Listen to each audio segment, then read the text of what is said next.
বিহারে তখন মুখ্যমন্ত্রী লালু প্রসাদ যাদব। তিনি আদবানিকে গ্রেপ্তার করলেন এবং সেই রথকে আটকালেন। আমি সেদিন লালু প্রসাদ যাদবের সেই যে বৈপ্লবিক ভূমিকা, তার সঙ্গে আজকে মমতা বন্দ্যোপাধ্যায়ের এই ভূমিকাকে ইকুয়েট করছি। এবার আমাকে প্রমাণ করতে হবে যে না, আমার খাটের তলায় লাশও ছিল না, ইডিও ছিল না। সংবিধানের আত্মা হচ্ছে জনপ্রতিনিধিত্বমূলক ব্যবস্থা, এটা বুঝুন। ভোট, জনপ্রতিনিধিরাই সমস্ত কিছু ঠিক করবে। আদালতের বিচারপতিকে ইমপিচ করতে পারে ভারতবর্ষের সংসদ।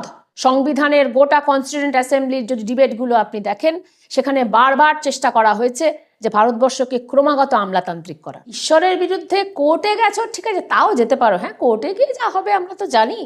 কোর্টে গিয়ে বলবে যে না না, ঈশ্বরের বিরুদ্ধে কোনো কথা বলা যাবে না, তোমার মামলা প্রত্যাহার করে নাও, সেগুলো হলে একরকম কথা। কিন্তু জনতার সামনে মানিজ্জত তুমি ধুয়ে দিলে, এরকম একটা জিনিস, এরকম একটা ঈশ্বর, হ্যাঁ, তার তুমি মানিজ্জত নষ্ট করে দিলে। এই যে মানিজ্জত যা নষ্ট করার কথা, গায়ে লাগছে তো এখানেই ভাই। ইডি যখন বিজেপির একটি উইঙ্গে পরিণত হচ্ছে, তখন তাকে আটকানো দেশের জন্য অত্যন্ত জরুরি। মুখ্যমন্ত্রীর পদ এবং ইডির পদকে যারা সমান জায়গায় রাখে, এটি একটি সাংবিধানিক সংস্থা, তারা সংবিধানের কিছুই বোঝে না, আইন কানুনের কিছুই বোঝে না। নমস্কার, দুর্জয় বাংলায় আপনাদের সকলকে স্বাগত। আজকের আমাদের বিষয় হচ্ছে ইডি বনাম মমতা বন্দ্যোপাধ্যায়, সংবিধান কার পক্ষে, এই নিয়ে আজকের আমাদের ভিডিও। এবং অনেকগুলি প্রশ্ন, আইনি প্রশ্ন যেমন রয়েছে, সংবিধান নিয়ে প্রশ্ন যেমন রয়েছে, তার সঙ্গে সঙ্গে রয়েছে রাজনৈতিক প্রশ্ন। গোটা দেশ জুড়ে কিন্তু ইডি এবং মমতা বন্দ্যোপাধ্যায়ের বিষয়টি নিয়ে চর্চা শুরু হয়েছে এবং প্রশ্ন উঠতে শুরু করেছে। মমতা বন্দ্যোপাধ্যায় কি ঠিক কাজ করেছেন, নাকি তিনি সাংবিধানিক পদে থেকে সংবিধানের অবমাননা করেছেন? উল্লেখযোগ্যভাবে আজকের এই ভিডিওর প্রশ্নগুলো করছেন সন্দীপ নন্দী, বিশিষ্ট সমাজকর্মী, এবং এই প্রশ্নগুলির উত্তর দেবেন বিশিষ্ট রাজনৈতিক কর্মী বর্ণালী মুখার্জি। এবং আপনাদের অনুরোধ করবো, আপনারা অবশ্যই দুর্জয় বাংলা চ্যানেলটি সাবস্ক্রাইব করবেন। আপনাদের কি কি প্রশ্ন রয়েছে সেই প্রশ্ন কমেন্টের মাধ্যমে জানাবেন, এবং কি মনে করছেন ইডি বনাম মমতা বন্দ্যোপাধ্যায়ের এই লড়াইয়ে সংবিধান ঠিক কার পক্ষে রয়েছে, মমতা বন্দ্যোপাধ্যায়ের পক্ষে নাকি কেন্দ্রীয় তদন্তকারী সংস্থা ইডির পক্ষে? অবশ্যই কমেন্ট করে জানাবেন। চলুন এই ভিডিওটা পুরোটা দেখে নিই। যে একটা অভূতপূর্ব ঘটনা ওয়েস্ট বেঙ্গলে ঘটে গেল, যেটা ভারতবর্ষের ইতিহাসে আর আছে কিনা আমার সন্দেহ আছে। আমার তো আমি খুঁজে পাইনি যে একটা কেন্দ্রীয় একটি অথরিটি, ঠিক আছে, ইডির মতো অথরিটি, তারা একটা জায়গায় রেড করতে যাচ্ছে, ঠিক আছে, সেখানে পশ্চিমবাংলার মুখ্যমন্ত্রী তার পুরো সিনিয়র পুলিশ অফিসারদেরকে নিয়ে সেখানে পৌঁছচ্ছেন, এবং সেখানে যে বিভিন্ন ডকুমেন্ট সমস্ত কিছু রয়েছে, ফাইল সেগুলো স্ন্যাচ করছেন, সেগুলো নিয়ে চলে আসছেন। সাংবিধানিক পদে থেকে এই ধরনের একটা যুক্তরাষ্ট্রীয় কাঠামো, যুক্তরাষ্ট্রীয় যে সিস্টেম আমাদের দেশে রয়েছে, ঠিক আছে, তাতে একটা বড় আঘাত এই ঘটনাটা। আপনি কিভাবে দেখছেন? দেখো, এই যে অভূতপূর্ব ঘটনা হলো, মুখ্যমন্ত্রী মমতা ব্যানার্জি ইডির যে সন্ত্রাস, সেই সন্ত্রাসের যোগ্য জবাব দিলেন, মোকাবিলা করলেন। এটা এই কারণেই অভূতপূর্ব।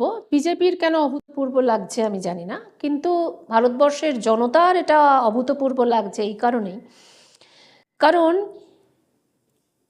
এই প্রথম ভারতবর্ষে ইডির মতো একটি কার্যত অসাংবিধানিক যে সন্ত্রাস চলছে গোটা দেশ জুড়ে, সেই সন্ত্রাসকে তিনি মোকাবিলা করলেন। এবং এই অভূতপূর্ব ঘটনার জন্য ভারতবর্ষ বহুদিন ধরে অপেক্ষা করছে। জনতার এই যে ইজ্জত তিনি রেখেছেন, সম্মান তিনি রেখেছেন, তার জন্য প্রথমত মমতা বন্দ্যোপাধ্যায়কে, মুখ্যমন্ত্রী মমতা বন্দ্যোপাধ্যায়কে, শুধুমাত্র তৃণমূল কংগ্রেসের নেত্রী মমতা বন্দ্যোপাধ্যায়কে না, মুখ্যমন্ত্রী মমতা বন্দ্যোপাধ্যায়কে ধন্যবাদ জানাই। ভারতবর্ষের ইতিহাসে এই ঘটনাটা লেখা থাকবে। আমার মনে হয় যে ইভেন তৃণমূল অলসো, তৃণমূলের যে রয়েছে তারাও কিন্তু যে কথাটা বলার চেষ্টা করছেন যে মুখ্যমন্ত্রী তো যাননি ওখানে, ওখানে তৃণমূলের যে সুপ্রিমো পার্টির জায়গা থেকে উনি গিয়েছেন আর কি। তার একটা বোঝা যাচ্ছে ব্যাপারটা যে এই ধরনের জিনিস, এই কথাগুলোর মধ্যে থেকে যে ব্যাপারটা খুব যে সাংবিধানিক হয়েছে, এটা বোধহয় তৃণমূলও মনে করছে। তৃণমূল কংগ্রেস কি বলছে সেটা জবাবদিহি তো আমি করতে পারবো না, কিন্তু আমি আবার কথাটা এটা বলছি যে এই যে প্রেসিডেন্সটা মমতা বন্দ্যোপাধ্যায় তৈরি করলেন, এই প্রেসিডেন্সটা দাবানলের মতো। গোটা ভারতবর্ষের যে ইডির যে সন্ত্রাস, পিএমএলএ তার যে সন্ত্রাস, এবং এই সন্ত্রাসের মাথায় নরেন্দ্র মোদীদের মতো ফ্যাসিস্ট শক্তি বসে আছে, এটা দাবানলের মতো কাজ করবে। তার জন্য আবার তাকে ধন্যবাদ জানাই। আপনি বলছেন যে মুখ্যমন্ত্রী হিসেবে মানে ইডির কোনো একটা রেড হচ্ছে, বা ধরুন সিবিআই এর কোনো একটা রেড হচ্ছে কোথাও একটা, সেখানে গিয়ে উনি এইভাবে মানে বাধা দিতে পারা, একভাবে বা হস্তক্ষেপ করা, এগুলো কি করতে পারেন? যখন আদবানির রথ বেরিয়েছে তখন ভারতবর্ষের প্রায় আর কোনো রাজ্য আদবানির রথকে আটকায়নি এবং গ্রেপ্তার করেনি। বিহারে তখন মুখ্যমন্ত্রী লালু প্রসাদ যাদব, তিনি আদবানিকে গ্রেপ্তার করলেন এবং সেই রথকে আটকালেন। আমি সেদিন লালু প্রসাদ যাদবের সেই যে বৈপ্লবিক ভূমিকা, তার সঙ্গে আজকে মমতা বন্দ্যোপাধ্যায়ের এই ভূমিকাকে ইকুয়েট করছি, এবং আরও বড় একটি ভূমিকা তিনি রাখলেন আজকের পরিপ্রেক্ষিতে। এটা বলছি কারণ আজকে বিজেপির শাসন চলছে, তখন বিজেপির শাসন চলছিল না। বিজেপি আজকে গোটা ভারতবর্ষ জুড়ে যেটা প্রতিষ্ঠা করার চেষ্টা করছে, যে জনপ্রতিনিধিরা তারা আমলাদের কথায় উঠবে আর বসবে, আর সেই আমলাদের নিয়ন্ত্রণ করবে নরেন্দ্র মোদী এবং অমিত শাহ। না, সরি, একটু আমি ইন্টারাপ্ট করছি এই পয়েন্টে। আপনি যেহেতু আদবানির কথাটা তুললেন, সেই জায়গায় আদবানির যে রথযাত্রা, যেটা লালু প্রসাদ আটকে ছিলেন আর কি, আদবানি কোনো সেই জায়গা থেকে কোনো মানে সরকারের কোনো ইয়ে হিসেবে আমি বললাম, আমি সেই জন্যই বলছি, সেটা হচ্ছে আমি ইকুয়েট করছি এই জায়গা থেকে। সেদিন লালু প্রসাদ যাদব ওই রথটাকে আটকে যে একটা বড় ভূমিকা নিয়েছিলেন, আমি এটা ইকুয়েট করছি আজকে ইডি গোটা ভারতবর্ষ জুড়ে যেটা করছে সেটা অসাংবিধানিক। আপনারা বা বিজেপি যেটাকে সাংবিধানিক বলছেন, বিজেপি যেটাকে যুক্তরাষ্ট্রীয় কাঠামো বলছেন, বাস্তবে গোটাটা একটা অসাংবিধানিক প্রক্রিয়া চলছে। ভারতবর্ষের সংবিধানের একটাই আত্মা, একটাই এসেন্স, সেটা হচ্ছে জনপ্রতিনিধিত্বমূলক ব্যবস্থাই সর্বোচ্চ। জনপ্রতিনিধিরা এই সমস্ত কিছুতে ছড়ি ঘোরাবে, মুখ্যমন্ত্রী ছড়ি ঘোরাবেন। মুখ্যমন্ত্রীর মাথার ওপর কোনো অনির্বাচিত আমলাতান্ত্রিক কাঠামো, বিশেষত যারা আবার পিএমএলএ দ্বারা পরিচালিত, তারা ছড়ি ঘোরাবে না। আদালত তারা জনপ্রতিনিধিদের ওপর ছড়ি ঘোরাবে না। জনপ্রতিনিধিত্বমূলক ব্যবস্থাটাই প্রতিষ্ঠা হবে। এটাই ভারতবর্ষের সংবিধান এবং ওয়েস্টমিনিস্টার সিস্টেমেরও মোদ্দা কথা। সেই প্রশ্নটাকে, এই বিতর্কটাকেই মমতা বন্দ্যোপাধ্যায় আবার সারফেসে নিয়ে আসলেন, যেটা খুব গুরুত্বপূর্ণ এই ফ্যাসিস্ট রেজিমে। গোটা দেশে পলিটিক্যাল, যে বিরোধী পলিটিক্যাল পার্টি বা যেটাই, যেখানেই যে বিরোধী থাকুক না কেন, তাদের কাছে একটা বার্তা গেল যে ভাই, তোমার কাছে যদি কোনো কোনো কেন্দ্রীয় সংস্থা বা যে কোনো, সেটা রাজ্যের পুলিশও হতে পারে, কোনো কেন্দ্রীয় সংস্থা যদি কোনো এই ধরনের কোনো ইয়ে করতে যায় তদন্তের খাতিরে, সেক্ষেত্রে তুমি মমতা ব্যানার্জি করেছে, অতএব আমিও করতে পারি, আমিও গিয়ে তাকে বাধা দিয়ে আমি করতে দেব না। আমি প্রথমেই বলেছি হ্যাঁ, এই প্রেসিডেন্সটা তিনি তৈরি করলেন এবং রাজ্যে রাজ্যে এটা দাবানলের মতো ছড়িয়ে পড়বে। যখন অরবিন্দ কেজরিওয়ালকে ইডি গ্রেপ্তার করলো, তখন যদি দাবানলের মতো, তখন যদি এই কাণ্ডটা হতো, যে তখন সেখানকার বিরোধী পক্ষ কংগ্রেস, সেখানকার গণতান্ত্রিক শক্তি এবং অরবিন্দ কেজরিওয়ালের পার্টি, তারা একেবারে যাকে বলে ঝাঁপিয়ে পড়ে অরবিন্দ কেজরিওয়ালকে যদি উদ্ধার করতে পারতেন এবং ইডির এই কাজটাকে অসাংবিধানিক হিসেবে প্রতিষ্ঠা করতে পারতেন, যখন সঞ্জয় সিংদের গ্রেপ্তার করছে তখন যদি সেটা করতে পারতেন, যখন ভারতবর্ষের বিভিন্ন জায়গায়, শুধুমাত্র তো আর উত্তরে নয়, দক্ষিণেও, এই যে একের পর এক তদন্তের নামে, দুর্নীতির নামে সর্বোচ্চ দুর্নীতিমূলক একটি ব্যবস্থা যেটা আজকে বিজেপি চালাচ্ছে, সেই সর্বোচ্চ দুর্নীতিকে আড়াল করার জন্য ইডি যে সমস্ত বিরোধী পক্ষের মুখ বন্ধ করছে, দুর্নীতির নাম করে, দুর্নীতির তদন্তের নাম করে, যে তদন্ত তারা, আমরা বাংলায় বলি লবডঙ্কা তার রেজাল্ট, তারা 1000-এ 5টাও সাকসেস রেট পায়নি। 0.5 তাদের সাকসেস, 0.5-এর থেকেও কম। এবং কংগ্রেসের আমলে ইডি যতগুলো তদন্ত করেছে বিরোধী পক্ষের প্রায় 50% 50% বা 60% 40%, আর আজকে বিজেপির আমলে 90-এর বেশি সমস্ত তদন্ত হচ্ছে বিরোধী পক্ষের। এবং যারা আজকে মানি লন্ডারিং করছে, সেই মানি লন্ডারার, সেই আদানি যাদের পোর্টে, মুন্দ্রা পোর্টে হেরোইন পাওয়া যাচ্ছে, তাদের বিরুদ্ধে ইডি নিশ্চুপ, বিজেপির নেতাদের বিরুদ্ধে ইডি নিশ্চুপ, শুধুমাত্র বিরোধী পক্ষের নেতাদের তারা ধরতে আসছে।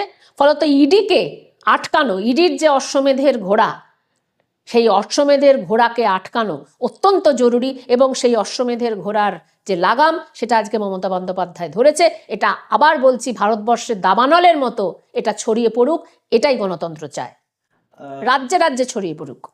আপনাদের সবার ইডির ওপর এত রাগ কেন? ইডি বলার চেষ্টা করছে যে ভারতবর্ষে বিরোধী দলগুলো দুর্নীতিগ্রস্ত, বিজেপি দুর্নীতিগ্রস্ত নয়, তাই আমরা বিরোধীদের ধরতে যাচ্ছি। যদিও আমরা কার্যত দেখলাম যে যাদের যাদের বিরুদ্ধে ইডি ধরেছিল এবং মামলা করেছিল, তাদের বেশিরভাগ ছাড়া পেয়ে যাচ্ছে। অরবিন্দ কেজরিওয়াল ছাড়া পেয়ে গেছেন, সঞ্জয় সিং ছাড়া পেয়ে গেছেন, পার্থ চ্যাটার্জিও ছাড়া পেয়ে গেছেন, অনুব্রতও ছাড়া পেয়ে গেছেন। তার মানে ইডি দুর্নীতির জন্য তদন্ত করছে এবং ধরছে, এই গোটাটা একটা প্রহসন। কিছুই তারা তদন্ত করছে না, কারণ তাদের তদন্ত করার কোনো এখতিয়ারও নেই বাস্তবত, এবং তাদের তদন্ত করার কোনো ক্ষমতাও নেই, দক্ষতাও নেই। কারণ তদন্ত ব্যাপারটা গোপনে হয় না, আর শুধুমাত্র মিডিয়াকে ডেকে হয় না। তদন্ত মানে যাদেরকে ধরবো তাদেরকে সমস্ত আমি চার্জশিট দেওয়ার আগে তাদের উকিলকে আমি জানাবো। বন্ধ খামে আদালতে চলে গেল একটা খাম, যে যার বিরুদ্ধে ইডি অভিযোগ করছে সে জানতেই পারলো না, তার উকিলও জানতে পারলো না। শুধুমাত্র টিভিতে মিডিয়াকে নিয়ে ক্যামেরা একটা ঘরে ঢুকে গেল, 24টা ট্রাঙ্ক দেখালো, সেই 24টা ট্রাঙ্কের মধ্যে নাকি সোনাদানা ভর্তি। অর্থাৎ ইডি মিডিয়াকে নিয়ে জায়গায় জায়গায় যাবে, অথচ আমার বাড়িতে এসে বলবে বর্ণালী মুখার্জির খাটের তলায় 1 কোটি টাকা পাওয়া গেছে। হয়ে গেল, শেষ। এবার আমাকে প্রমাণ করতে হবে যে আমার খাটের তলায় 1 কোটি টাকা নেই। আমার পাশের বাড়ির লোকটা এসে বলল যে বর্ণালী মুখার্জির খাটের তলায় কিন্তু 1 কোটি টাকা, তার সঙ্গে 2টো লাশ পাওয়া গেছে, ইডি বলেছে। এবার আমাকে প্রমাণ করতে হবে যে না, আমার খাটের তলায় লাশও ছিল না, ইডিও ছিল না, এই টাকাও ছিল না। তাহলে এই যে ইডির যে গোটা প্রক্রিয়াটা গোটা দেশে চলছে, এবং আপনারা বা অনেকেই বলার চেষ্টা করছে এটা নাকি সংবিধান, এইটা নাকি একটা আইন, এটা নাকি দেশ জুড়ে এটার বিরুদ্ধে কথা বললে অরাজকতা তৈরি হবে। তাহলে আমি বলবো সেটা হচ্ছে দাউদ ইব্রাহিমের বিরুদ্ধে কথা বললে অরাজকতা তৈরি হবে।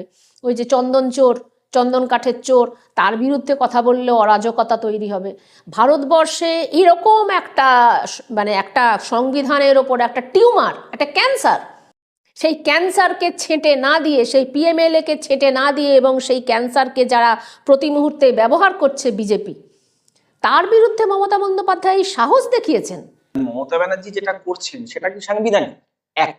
দ্বিতীয়ত, আপনি যে কথাটা বললেন যে আজকে যে উদাহরণ মমতা ব্যানার্জি ক্রিয়েট করলেন, এবং যেটা আপনার মনে হচ্ছে এবং সবারই মনে হচ্ছে যে এটা আগুনের মতো হয়তো দেশে ছড়িয়ে পড়বে, বিভিন্ন অন্য কোথাও কংগ্রেস বা বিভিন্ন যে রাজনৈতিক দল তারা এই যে প্র্যাকটিস এটাকে লুফে নিল। তার মানে কি গোটা দেশ জুড়ে একটা যে বিভিন্ন অথরিটি বিভিন্ন এগেনস্টে একটা দাঙ্গার মতো বাঁধিয়ে একটা পরিবেশ সৃষ্টি করা হবে না? বিভিন্ন অথরিটি নয়, ভারতবর্ষে কোনো অথরিটি আর নেই।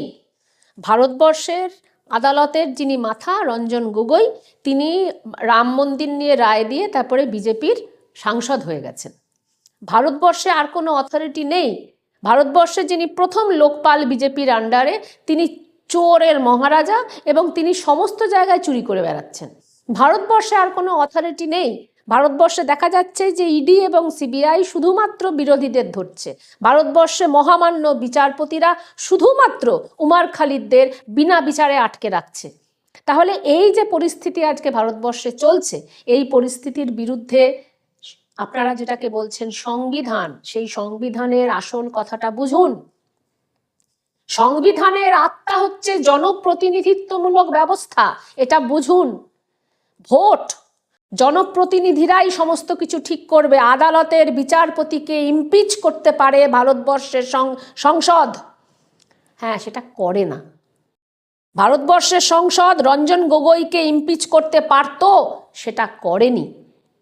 ভারতবর্ষের সংসদ চাইলে সমস্ত আমলাদেরকে, এটা ইডির যারা মাথা, যারা রক্ষা কবচ নিয়ে বসে আছে, জনপ্রতিনিধিদের রক্ষা কবচ নেই, রক্ষা কবচ আছে ইডির মাথার, যাদের সঙ্গে জনতার কোনো সম্পর্ক নেই, যে জনতার কাছে তারা ভোট চাইতে আসতে পারে না, আসে না, সেই জনতার টাকা নিয়ে যারা মাইনে পায়, সেই লোকটার রক্ষা কবচ। রক্ষা কবচ মানে কি? সে গুলি করলো, সে অন্যায় করলো, সে চুরি করলো, সে ধর্ষণ করলো, তাকে গ্রেপ্তার করা যাবে না, তার বিরুদ্ধে ফৌজদারি মামলা আনা যাবে না। রাজ্যপাল তার বিরুদ্ধে একটা ইভিন ইফটিজিং এর মামলা আনতেও আমাদের ঘাম ছুটে যাচ্ছে, কারণ তার রক্ষা কবচ।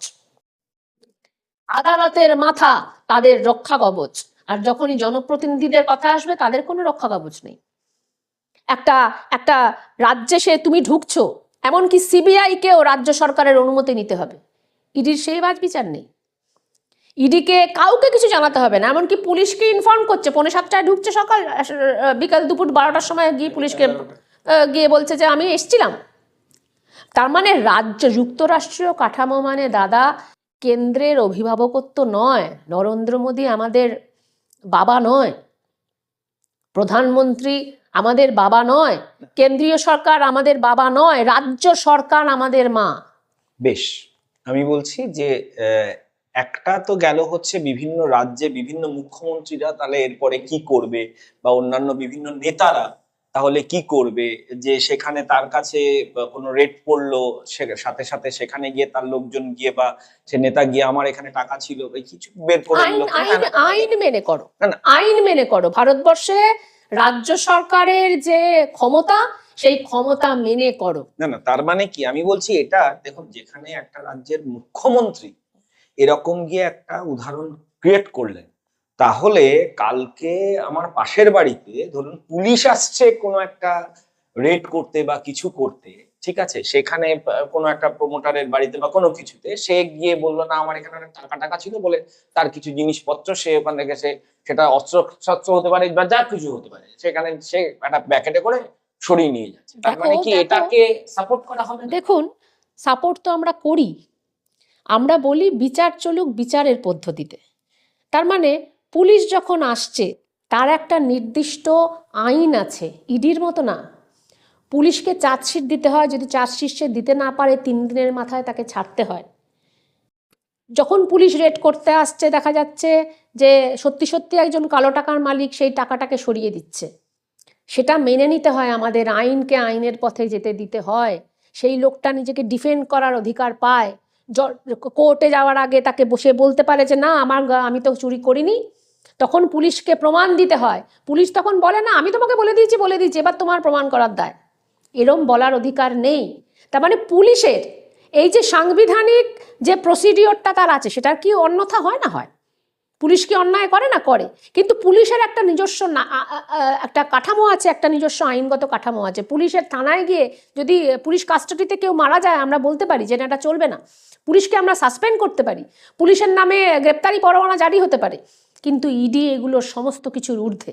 তাহলে আমার বাড়িতে পুলিশের রেড আর আমার বাড়িতে ইডির রেড, দুটোর মধ্যে কোনো মিল নেই। আমার বাড়িতে পুলিশের রেড হচ্ছে একটা আইনি পদ্ধতি, সেখানে যদি কোনো উল্টোপাল্টা হয় আমরা প্রশ্ন করতে পারি, জনগণ প্রশ্ন করতে পারে। কিন্তু ইডির রেড হচ্ছে একটা অসাংবিধানিক ফ্যাসিস্ট রেড। সেই ইডিকে একটা সাংবিধানিক স্ট্যাটাস দেওয়া এবং যারা এটা করছে তাদেরকে সাংবিধানিক স্ট্যাটাস দেওয়া, নরেন্দ্র মোদীদের সাংবিধানিক স্ট্যাটাস দেওয়া। আমরা বারবার বলার চেষ্টা করি নরেন্দ্র মোদী সংবিধান ছুঁয়ে সংবিধানকে সংবিধান পাঠ করে তিনি প্রধানমন্ত্রী হয়েছেন, হয়ে সংবিধানের কিছু মানেন না। হিটলার সংবিধান মেনে তিনি ওখানে ফুয়েরার হয়েছিলেন, তারপরে তিনি সংবিধানকে গোল করে দিয়েছেন। তার মানে ফ্যাসিস্ট শক্তিরা এই যে ইডির মধ্য দিয়ে রাজ্য সরকারের যে স্বশাসন, তার যে গুরুত্ব, ভারতবর্ষে প্রতিদিন এই রাজ্য সরকারের যে ক্ষমতা সেগুলোকে প্রতিদিন খর্ব করা হচ্ছে। আমাদের রাজ্য না, সমস্ত রাজ্যে। পুলিশ, সিবিআই আইবি, ইডি এরা প্রত্যেককেই ক্রিয়েট করা হয়েছে সংবিধান মেনে এবং নির্দিষ্ট কিছু কাজ করার জন্য, রাইট?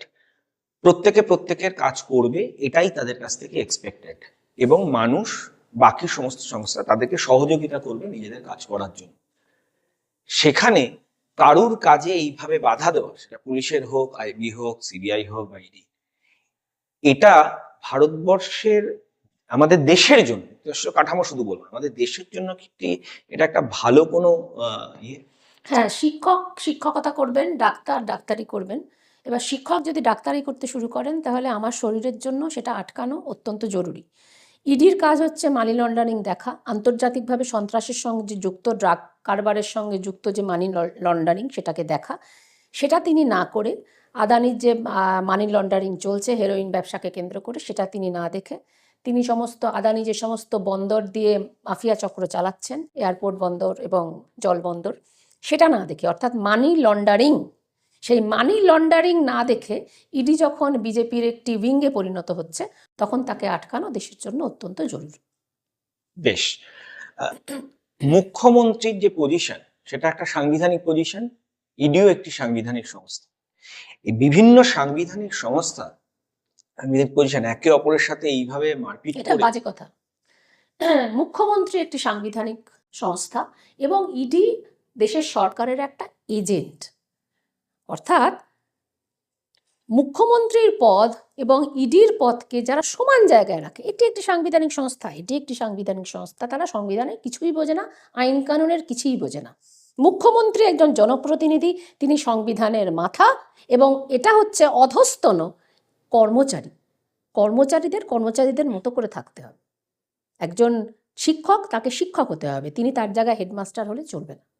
মানে এক্সপেকটেশন তো ধরুন সিবিআই, ইডি বা পুলিশ এদের সবার কাছ থেকে এরকমই, যে তারা মাথা উঁচু করে কাজ করবে, কোনো বড় কাজ করবেন, নিজের কাজটা করবেন, পুলিশ পুলিশের কাজ করবেন, ইডি ইডির কাজ করবেন, সিবিআই এর কাজ করবেন। সেটা না করে শিক্ষক শিক্ষকের কাজ করবেন। শিক্ষক নিজের কাজ না করে যদি ডাক্তারি করেন তাহলে আমরা বলবো এটা তোমার কাজ নয়। ইডি তো ওখানে নিজের কাজই না করতে গিয়েছে। না না, ইডির কাজ হচ্ছে মানি লন্ডারিং, আন্তর্জাতিক সন্ত্রাসের সঙ্গে এবং ড্রাগ ব্যবসার সঙ্গে যুক্ত যে মানি লন্ডারিং সেটা দেখা। সেটা করতে গেলে আগে তাকে আদানির বাড়িতে গিয়ে রেড করতে হবে। সেইটা না করে তিনি বিজেপির হয়ে বিভিন্ন বিরোধী দলের লোককে গ্রেপ্তার করতে যাচ্ছেন, অর্থাৎ শিক্ষক হয়ে ডাক্তারি করছেন। মানে আপনি বলছেন, আপনার মত অনুযায়ী সেটা হচ্ছে যে সেদিন মুখ্যমন্ত্রী গিয়ে ইডির যখন রেড হচ্ছে, উনি নিজের সমস্ত পুলিশ আধিকারিক যারা রয়েছেন সিনিয়র তাদেরকে নিয়ে গিয়ে ওখানে যে ফাইল আইপ্যাকের দপ্তর থেকে তুলে নিল, ঠিক আছে, এটা একটা সাংবিধানিক কাজ হচ্ছে। অবশ্যই সংবিধানের সবচেয়ে বড় ভূমিকা তিনি রেখেছেন। জনপ্রতিনিধিদের মান ইজ্জত তিনি রক্ষা করেছেন। ইডির মতো একটি অধস্তন, শুধুমাত্র যার কাজ হচ্ছে মানি লন্ডারিং দেখা, আন্তর্জাতিক সন্ত্রাস এবং ড্রাগ ব্যবসার সঙ্গে তাদের নিজেদের যে এখতিয়ারের বাইরে গিয়ে তারা কাজ করছেন, তাদেরকে বলেছে তোমরা তোমাদের সীমার মধ্যে থাকো ভাই। সেটা তিনি বলেছেন। জনপ্রতিনিধিত্বের সবচেয়ে বড় কাজ তিনি করেছেন, সংবিধানের সবচেয়ে বড় কাজ তিনি করেছেন। তৃণমূল তো কোর্টে গেল, এই এজিটেশনটা না করে, মানে মুখ্যমন্ত্রী ওখানে গিয়ে ফাইল তুলে নিচ্ছেন, একটা অভূতপূর্ব ঘটনা, ঠিক আছে, ধর্ণা দিয়ে দিলেন, সমস্ত কিছু করলেন।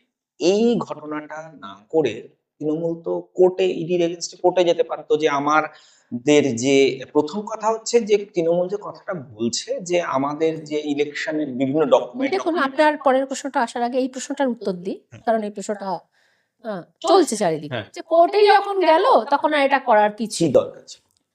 মানে এই প্রশ্নটার মধ্যেই উত্তরটা লুকিয়ে আছে। এই যে গায়ে লাগছে এত, এই যে ভগবান,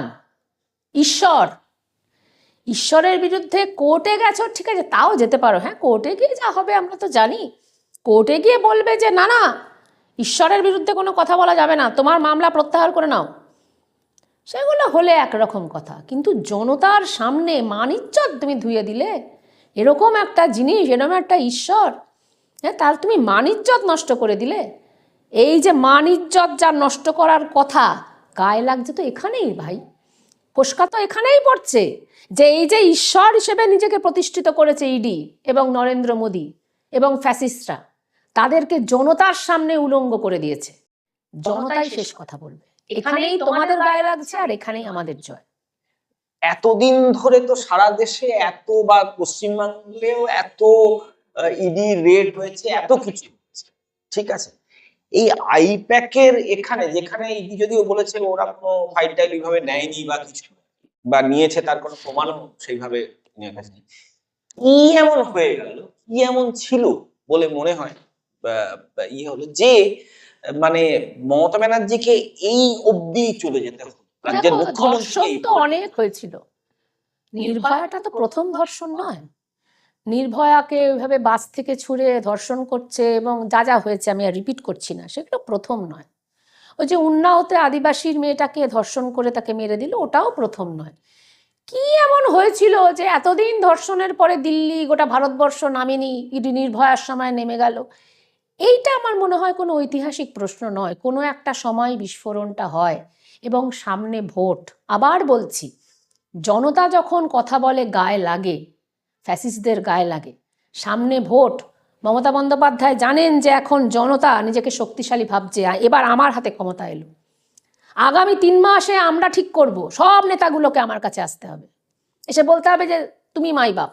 এই যে জনতা যে হাতে একটু শক্তি পাচ্ছে, এই সময় জনতাকে, জনতার এই যে শক্তি, সেই শক্তিটার ওপর ভরসা রেখে তিনি এই সময় যে ইডিকে নাস্তানাবুদ করলেন, আদালতে নয়, জনতার সামনে, এইটা হচ্ছে আসল কথা। অর্থাৎ জনতাকে এটা বুঝিয়ে দিলেন, তুমি শেষ কথা, তোমার যিনি প্রতিনিধি হবেন তিনি শেষ কথা বলবেন ভারতবর্ষে। ওয়েস্টমিনিস্টার সিস্টেম, আমি আবার ইংরেজি একটা কথা বলছি, ভারতবর্ষের ওয়েস্টমিনিস্টার সিস্টেম, হ্যাঁ এটা ঠিক, সংবিধানের গোটা কনস্টিটিউয়েন্ট অ্যাসেম্বলির যদি ডিবেটগুলো আপনি দেখেন, সেখানে বারবার চেষ্টা করা হয়েছে যে ভারতবর্ষকে ক্রমাগত আমলাতান্ত্রিক করার, সংবিধানকে তার যে টোটাল জনগণতান্ত্রিক মানে একটা জনগণের যে ব্যবস্থা, সেটা যাতে পুরোটা না হয়। রাজ্যপালকে রাখবো কি রাখবো না, রাখবো কি রাখবো না, শেষ পর্যন্ত রাখা হয়েছে, না রাখার কথা ছিল কিন্তু তাও রাখা হয়েছে। বহু কালা কানুনকে প্রতিষ্ঠা করা হয়েছে, রাজ্য সরকারগুলোকে, রাজ্য সরকারের হাতে সমস্ত ক্ষমতা দেওয়া হোক, এটা স্বাধীনতা সংগ্রামের মূল কথা ছিল। প্রতিরক্ষা, পররাষ্ট্র এবং যোগাযোগ ছাড়া, মুদ্রা ছাড়া সব রাজ্য সরকারের হাতে আসুক, মানা হয়নি। সংবিধানের প্রণেতারা সেই কনকারেন্ট লিস্ট, সেই স্টেট লিস্ট, সেই রাজ্য সেন্ট্রাল লিস্ট, এই সমস্ত করে রাজ্য সরকারগুলোকে দুর্বল করেছে। এটা ঠিক, ভারতবর্ষের সংবিধানে ফেডারালিজম কথাটা নেই, ইউনিয়ন অফ স্টেটস কথাটা আছে। এগুলো হচ্ছে ভারতবর্ষের সেই দুর্বলতা। কিন্তু সেই দুর্বলতাটাকে ব্যবহার করে, সেই দুর্বলতার ফাঁকগুলোকে আরো বড় করে, যেটুকু আমাদের ছিল, অর্থাৎ রাজ্যপালকে আলংকারিক পদ রাখা, অর্থাৎ রাজ্য সরকারগুলোর একটা গুরুত্ব হাজির করা, অর্থাৎ কেন্দ্র সরকারকে রাজ্য সরকারের ওপর যখন তখন যদি অত্যাচার করতে হয় তাহলে কিছুদিনের জন্য করতে পারে, বেশি দিনের জন্য করতে পারে না। এই যে ভোট ব্যবস্থাটাকে হাজির করা, জনপ্রতিনিধিত্বমূলক ব্যবস্থাটাকে হাজির করা, সেটা ওরা নষ্ট করতে চাইছে আদানি আম্বানির জন্য। আমার মনে হয় এই বিতর্ক চলতে থাকবে। আহ, মমতা ব্যানার্জি একটা সলিড কোনো উদাহরণ খাড়া করলেন, নাকি দিদি এটা বললেন যে জনগণের সামনে অ্যাকচুয়ালি এই শব্দটা এলো যে এনাফ ইজ এনাফ, অলরেডি অনেক হয়ে গেছে। তো এই বিতর্ক চলতে থাকবে।